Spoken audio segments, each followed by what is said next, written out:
De acuerdo. Hoy corresponde entonces comenzar el estudio del capítulo 9 de Mateo.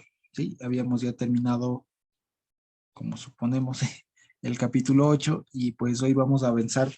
Esperamos unos pocos versículos y que seamos un poco concretos al respecto. ¿Sí? Hoy vamos a estudiar a partir del versículo 1, el capítulo 9 hasta el 8. Sí, es una porción chiquita, pero que va a estar bastante profundo. Bueno, bastante contundente. Entonces dice, entonces entrando Jesús en la barca, pasó al otro lado y vino a su ciudad, a Capernaum, ¿sí? Y sucedió que le trajeron un paralítico tendido sobre una cama y al ver Jesús la fe de ellos dijo al paralítico, ten ánimo, hijo, tus pecados te son perdonados. Entonces algunos de los escribas decían dentro de sí, este blasfema. Y conociendo Jesús los pensamientos de ellos, dijo, ¿por qué piensan mal en vuestros corazones? Porque, ¿qué es más fácil decir? ¿Los pecados te son perdonados o decir, levántate y anda? Pues para que sepan que el Hijo del Hombre tiene potestad en la tierra para perdonar pecados, dice entonces al paralítico, levántate, toma tu cama y vete a tu casa. Entonces él se levantó y se fue a su casa, y la gente al verlo se maravilló y glorificó a Dios que había dado tal potestad a los hombres. Vale, entonces este pasaje seguramente se nos viene a la mente porque creo que no es la primera vez que lo hayamos leído, ¿cierto? Seguramente lo hemos estudiado, lo hemos visto en algunas ocasiones y quizá también hemos escuchado algunas prédicas, enseñanzas al respecto, ¿sí? Vale decir, este es uno de esos eventos que se relata también en el Evangelio de Marcos y de Lucas. Y en Marcos y Lucas añaden el tema de que como había mucha gente, le bajan por el techo. Le bajan a esta persona por el techo y básicamente pasa lo mismo. ¿Sí? Entonces, en principio, esto nos cuenta que había estaba Jesús y estaba enseñando a un montón de gente. Y le traen, pero de alguna manera, a un paralítico y él da una muestra más de su poder. Acordémonos que todo el énfasis, digamos, del centro de la enseñanza, digamos, que el Señor está dando a través de estos pasajes, o más bien dicho, el Evangelio de Mateo nos está enseñando a través de todo esto, es muchas razones, muchos motivos, muchas causas por las cuales nosotros podemos afirmar que Yahushua es Dios. ¿Se acuerdan de eso? ¿Se acuerdan que habíamos hecho una lista de aquello? Pues bien, hoy vamos a ver una más que nos verifica y nos comprueba, nos refuerza que Yahushua es Dios. Y una vez más vale decirlo, para cuando nosotros decimos que Yehoshua es Dios, no estamos diciendo que Yehoshua sí, es divino, es una cosa más, es una parte más, ¿sí? Porque seguramente si preguntamos a cualquiera que comparta algo de esto, va a decir, sí, sí, sí, Jesús es Dios. Pero lo que nosotros queremos decir cuando decimos que Yehoshua es Dios es que es Él Dios, que no hay otro fuera de Él, que no hay Trinidad, que no hay nada por el estilo, no son dos, no son tres, no son cuatro, no son nada, es Él mismo. Así que cuando nosotros decimos Yehoshua es Dios, significa que Él es el mismo. Como es en Apocalipsis, Jesús es el mismo ayer, hoy y por los siglos. Así que a eso vamos. Vale. Entonces, eh, miren ustedes lo que dice, ¿no? Las frases de Jesús son estas. Dice en el versículo 2. Y sucedió que le trajeron un paralítico. ¿Sí? Y por el contexto entendemos que este paralítico era alguien que no podía caminar, que alguien que estaba postrado literalmente en la cama y que tenía necesidad de algunas personas que le lleven a cargar y que tenía una suerte de cama, una suerte de camilla, diríamos ahora, no era una cama como tal, como tal vez la que nos imaginamos ahora, pero es una suerte de camilla, ¿sí? Y que tenía algunas personas que le ayudaban para ello, ¿sí? Respecto de quién era esta persona, se me ocurren algunas opciones, porque había escuchado en su momento, desde la escuela dominical, me acuerdo alguna vez, que el énfasis que le dieron era que era rescatar el valor de la amistad, por ejemplo, me acuerdo, cuando ella era niña. Recuerdo que rescataban el valor de la amistad porque decían, miren, fíjense ustedes, una persona que tiene tales amigos que le van llevando del Señor Jesús para que sane. Entonces, hacían énfasis en la amistad. Pero no necesariamente, no necesariamente. Viendo el énfasis, sí puede ser, no digo que no, no nos dice que sean amigos, no nos dice nada, pero sí nos habla de que viendo la fe de ellos, o sea, la fidelidad que se manifestó en ellos. Así que no es tanto el mérito, por así decirlo, del enfermo, del paralítico, sino de las personas que le traen y de cómo de alguna manera logran sortear, como nos cuenta también Mateo y Lucas, digamos Marcos y Lucas, que sortean el tema de que estaba llena la casa, estaban, eso nos cuenta Mateo, y que logran entrarlo por el techo. Sí, entonces dice, viendo la fidelidad de ellos, ¿no? Viendo la fidelidad de ellos, dice en Marcos y en Lucas, que les dice y se dirigen en estos términos al que está paralítico, al que está postrado, y le dice, ten ánimo, hijo, tus pecados te son perdonados. Y desde ya, esto a cualquiera de nosotros, si no conociéramos quién es el Señor, tendríamos la misma reacción que tuvieron los escribas en ese momento. Porque eso debe ser nuestro ABC, ¿no? ¿Quién es el único que perdona pecados? ¿Quién es? Pues Dios. Dios, el único que hay. Entonces, si nosotros escucháramos, es como que si nosotros, solo por ponernos en contexto, ¿qué pasaría si cualquiera de nosotros por ahí dijera, ah, bueno, te perdono los pecados? O sea, ¿quién soy yo para hacerlo? O sea, ¿quién es cualquier persona, cualquier humano para hacerlo? Pero pongámonos en ese momento, ven ellos, no entienden nada, venga una persona que baja y el Señor le dice, bueno, hijo, no tengas miedo, tus pecados te son perdonados. Se suena a blasfemia, ¿no? Que de hecho así nos debería sonar si cualquier persona profiere esas palabras. O sea, ¿quién es esta persona? O sea, ¿quién es? ¿Vale? Lo que pasa es que, claro, las personas que estaban ahí no identificaban al Señor Yehoshua como Dios, como el Dios. Así que por eso dicen este blasfemo, ¿sí? Así que desde ya, primero que hay algo que se llama, es un nombre que le dieron algunos estudiosos, ¿vale? Que se llama la ipsísima vox Jesus, está en latín, que es la mismísima voz de Jesús. Así que eso significa la mismísima o la propísima voz del Señor Jesús. ¿Y a qué se refiere? A que los evangelios recogen unos términos, unos modismos, si ustedes quieren, de lenguaje que no había más en la época, sino que fueron utilizados solamente por él. De tal manera que es como decir, esto es un relato fidedigno de cómo seguramente él sonaba, de cómo él hablaba, porque no se hablaba más así en la época. ¿Sí? Eso es lo que se llama la ipsísima vox Jesus. ¿Vale? La mismísima voz de Jesús.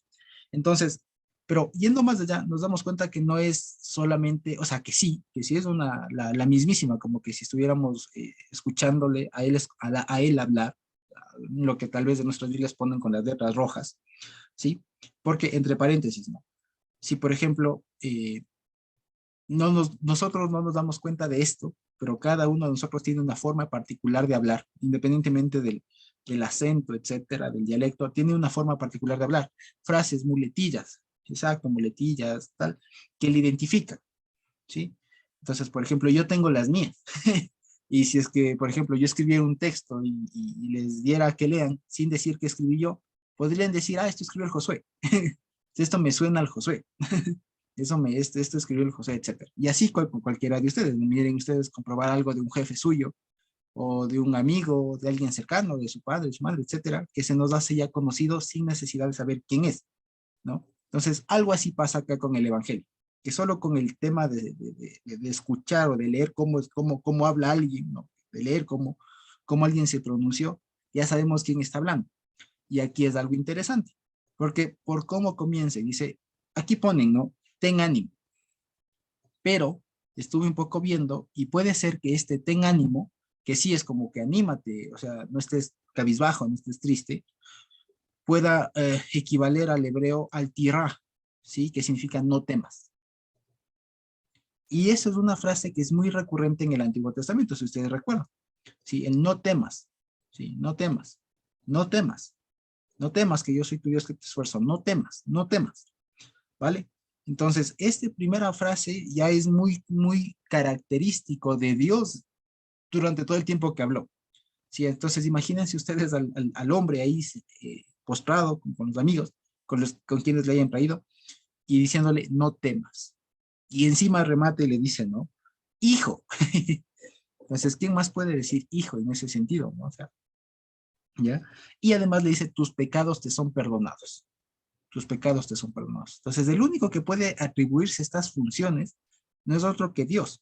¿sí? Es únicamente Dios el que puede hacer esto, ¿sí? Por eso acuérdense que estábamos viendo en el capítulo 8 y ahora un poquito del 9, una razón más, una evidencia más para asegurar que Jesús es el Dios.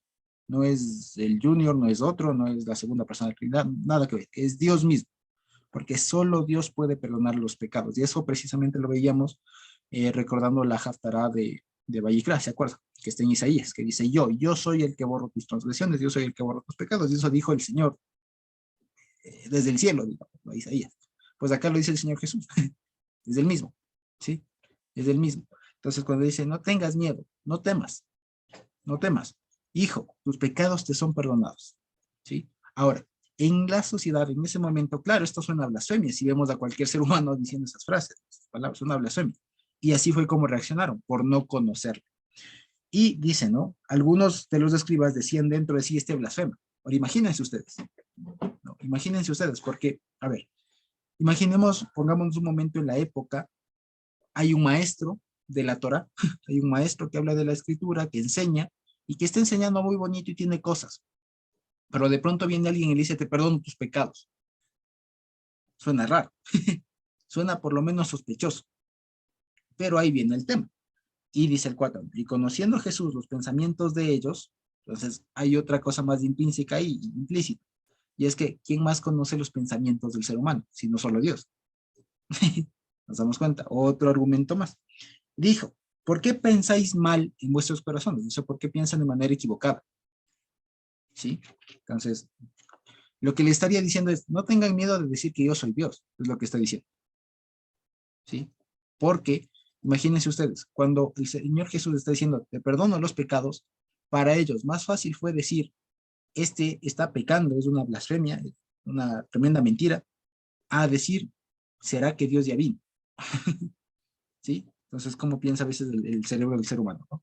Y aquí viene un versículo que siempre me causó complicación, que siempre me llamó la atención y me despertaba dudas. Esa respuesta del Señor que les dice, porque, ¿qué es más fácil decir? ¿Los pecados te son perdonados o decir levántate ya? ¿Vale? Entonces, la respuesta les dicen, bueno, para que sepan que el Hijo del Hombre, ya sabemos que van, tiene potestad en la tierra para perdonar pecados, le dijo al otro, levántate, toma tu cama y vete a tu casa. Y se levanta y se va. ¿Vale? Entonces, cuando leía esto, nunca entendí por qué decía, ¿por qué creen bueno, a la final, ¿qué es más fácil? ¿Perdonar los pecados o sanarlo? Entonces, si lo pensamos así, si lo pensamos así, en términos de qué es más, más fácil, más sencillo, ¿no? ¿Qué es más, qué es más, qué será? Fácil es la palabra, ¿no? En el sentido de que no es complicado, de que no merece tanto esfuerzo, por así decirlo, ¿no? Uno se pone a pensar algunas cosas y dice, ¿por qué dijo eso? No sé si se han pensado, pero ¿por qué dijo eso? O sea, ¿por qué dijo eso? Y un poco revisando esta palabra fácil, no recuerdo exactamente la palabra en griego, pero una palabra compuesta. Una palabra compuesta que básicamente se la puede intercambiar o la pude intercambiar yo y comprendo mejor cuando dice, entendiéndolo no como fácil, sino como viable. ¿Qué es más viable? ¿Qué es más viable decirlo? Se entiende, es un sinónimo. Entonces, ¿qué es más viable decirlo? ¿Tus pecados te son perdonados o levántate y anda? En su situación, en su situación, lo cual también nos hace reflexionar mucho a nosotros, porque cuando especialmente nos presentamos o se nos presenta alguien, algún enfermo en términos generales, ¿qué es lo que nosotros procuramos siempre? ¿Y cómo suele ser nuestra oración? Señor, cúralo. Y dependiendo de cuán aplicados o, entre comillas, espirituales nos sintamos o se sienta la persona, puede ser desde un ruego, Señor, si te place, hasta ya decretos y todas esas cosas que ya se sacan donde pueden, ¿no? Entonces, pero miren ustedes que aquí de pasito el Señor nos va diciendo, a ver, ¿qué es mejor? Por último, ¿qué es mejor? ¿Que la persona siga enferma pero salva? ¿O que simplemente le sane? ¿O que simplemente sea sano? ¿Qué es mejor? Claro, que se hayan perdonado los pecados, precisamente. Entonces, miren ustedes. Y eso nos pone una cuestión muy práctica para nosotros cuando nos presentemos o haya la oportunidad de intervenir, de orar por un enfermo. Lo primerito que debemos hacer es, Señor, perdónale sus pecados. En lugar de decir, Señor, por tus llagas fuimos sanados y todo lo demás que normalmente solemos decir, ¿no? Entonces, punto uno. E incluso eso también sirve para nosotros, ¿no? Que cuando nos enfermemos, no digamos, Señor, sáname. No, más bien lo primero que deberíamos decir es, Señor, mejor primero perdóname de mis pecados, me pongo a cuentas y ya después, si tú consideras sano, ¿no? Y tal. Entonces nos pone el norte en este sentido. Entonces ya sabemos, cada vez que si Dios nos permite intervenir, por así decirlo, como normalmente se suele decir, orar por un enfermo, por alguien que esté con alguna complicación médica, psicológica, etcétera, con algún problema, lo que primero debemos procurar, viabilizar, por así decirlo, es que sean perdonados sus pecados. Y ya de manera secundaria, no menos importante, pero secundaria, la sanidad de la dolencia que tenga. ¿Sí? Entonces eso es importantísimo. Ahora, volviendo al tema del Señor Jesús, pues lo que aquí nos está diciendo una vez más, bueno, para que sepan que el Hijo del Hombre, es decir, Mashiach, tiene autoridad en la tierra para perdonar pecados, le dice, levántate ya. Ah, pero miren ustedes cuál es el procedimiento. Primero le ha dicho, tus pecados te son perdonados. Y una vez que está perdonado, le dice, bueno, ¿cómo les demuestro a ustedes que soy yo mismo el único que puede perdonar pecados? Pues bueno, para que se den cuenta, levántate ya. ¿Vale? Pero solo es como un ejemplo. ¿Sí? A veces, y por lo general, cuando se lee esto, se pone el énfasis en la sanidad, que le sanó, que para nosotros es más sorprendente que alguien con algún impedimento físico de salud sea, digamos, restaurado antes que alguien sea perdonado sus pecados, que también es algo muy curioso, ¿no? Cuando, por ejemplo, y llama siempre la atención, cuando alguien dice, bueno, yo tenía cáncer y Dios me sanó, ah, bueno, bendito Dios, pero nunca le preguntamos, bueno, ¿y aceptaste mismo al Señor o no? ¿No? Como que no hay mucho esa preocupación, ese interés, que es lo más importante, ¿sí? Entonces, esta porción nos habla en ese doble sentido, en una preocupación nuestra mismo de poner la vista en lo más importante que no lo tuvieron los escribas en ese momento, que es dos cosas. Solo Yeshua, solo el Señor Jesús, ahora con nombre y apellido, Yeshua HaMashiach puede perdonar los pecados, ¿sí? Y segundo, que nos invita a nosotros a ver lo que debe ser primordial, lo que es más fácil, lo que es más viable, ¿entiendes? Lo que es primordial. ¿Qué es primordial? Pues el perdón de los pecados. Secundario es la sanidad de la dolencia, ¿sí? Que puedo vivir en este mundo con dolencia, con achaques, que será complicado, sí, pero es preferible andar con achaques, pero salvo, antes que sin achaques y no saber a dónde me voy. Eso es a lo que está diciendo. Exacto, más importante. Entonces, por eso dice, no, y él se levantó y se fue a su casa. Entonces se levantó y se fue a su casa, lo que significa que se concretó la obra, es decir, fue perdonado sus pecados y fue sano también. Y dice el 8, y la gente al verlo se maravilló y glorificó a Dios. Entonces miren ustedes, de ahí podremos entender que tal vez algunas personas entendieron que Yehoshua era Dios, aunque por cómo está redactado y por cómo pasaron después las cosas parecería que simplemente dijeron como que, ah, bendita Dios, milagro, como que tal vez no lo entendieron mucho. Y esta última parte, que, que puede ser controversial por cómo se puede entender en español, toca leerlo de ley con los pasajes que relatan el mismo evento en Marcos y en Lucas, ¿sí? Entonces, miren ustedes, dice, y la gente al verlo se maravilló y glorificó a Dios que había dado tal potestad a los hombres. Entonces, si lo vemos así, que dice tal potestad a los hombres, cualquiera diría, bueno, pues nosotros también tenemos capacidad ¿no?